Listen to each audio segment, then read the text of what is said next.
श्रीराम समर्थ. श्रोते हो, आपण ऐकत आहात श्री गोंदवलेकर महाराज यांचे प्रवचन. सत्संगतीत राहावे, नेहमी संतांची संगत धरावी. परमार्थाला संतांचे अधिष्ठान आवश्यक आहे. संत आपल्याजवळच असतात, त्यांना पाहायला कुठे जावे लागत नाही.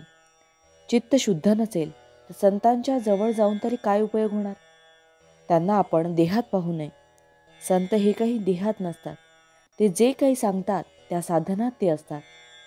आपली विषय लालसा सोडल्याशिवाय त्यांची भेट होणे शक्य नाही. संतांकडे एखादा चोर गेला तर त्याला त्याची खरी भेट होईल का? तो ज्या हेतूने जातो त्या हेतूने त्याला फार तर तिथे चोरी करता येईल, परंतु संतांपासून जे खरे मिळवायचे ते साधेल का? आपण जर चित्तशुद्ध करून गेलो तर आपल्याला त्यांची भेट होते, आणि भेट झाल्यावर जे त्रिभुवनातही मिळणार नाही ते देतात. एक जण एका संतांकडे नेहमी दर्शनाला येत असे.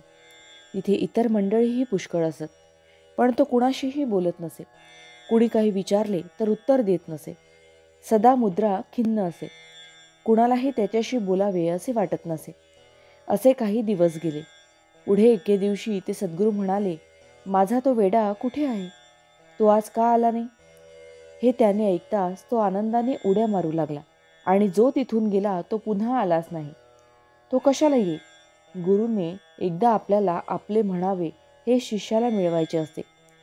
ते त्या गृहस्थाने ओळखले आणि म्हणून त्याचे काम झाले. गुरु तुम्हाला तुम्ही माझे झाला असे म्हणत असताना सुद्धा तुम्ही ते ओळखत नाही, कारण तुम्ही विषय बरोबर घेऊन आलेले असता आणि विषयाची प्राप्ती व्हावी असा हेतू मनात असतो.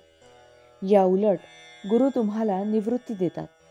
निवृत्ती दिल्यावर विषयाची प्राप्ती व्हावी ही आठवणच जाते. जसे तहान लागल्यावर पाणी हवेसे वाटते, पण तेच पाणी पोटभर प्याल्यावर नकोसे वाटते, म्हणजे त्याची निवृत्ती होते. आपला यावर आज विश्वास बसायचा नाही, पण हा विश्वास बसायला भगवंताचे नामस्मरण केले पाहिजे. नामाने ते कार्य होते, म्हणून नामस्मरण करीत जावे. नामाने काळजी वाटणे नाहीसे होते, आणि मग तळमळही आपोआप जाते. मन आपल्याला विषयाचा आहेर करीत असताना आपण त्याला नामाचा आहेर करावा. आपण आपल्या अंतःकरणाला नामाची धग लावावी. त्याने अंतःकरण उकळले की दोष वर येतील. ते काढून टाकले की अंतःकरण शुद्ध होईल. शुद्ध अंतःकरण ठेवून नाम घेतले तर भगवंताच्या कृपेचा अनुभव येईल. नामानेच अंतरंग शुद्ध बनते. नामानेच मन अंतरात प्रवेश करून स्थिर बनते. भावार्थ, संत सांगतील तेच करणे हीच त्याची खरी सेवा होते. जानकी जीवन स्मरण जय जय राम. महारुद्र हनुमान की जय. समर्थ रामदास स्वामी महाराज की जय. सब संतन की जय. श्री अनंत कोटि ब्रह्मांड नायक राजाधिराज सच्चिदानंद सद्गुरु श्री ब्रह्म चैतन्य महाराज की जय. जय जय रघुवीर समर्थ. आता आपण 13 वेळा नामस्मरण करूया. श्रीराम जय राम जय जय राम. श्रीराम जय राम जय जय राम. श्रीराम जय राम जय जय राम. श्रीराम जय राम जय जय राम. श्रीराम जय राम जय जय राम. श्रीराम जय राम जय जय राम.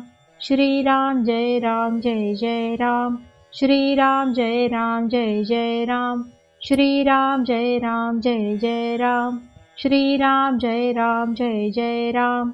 श्रीराम जय राम जय जय राम.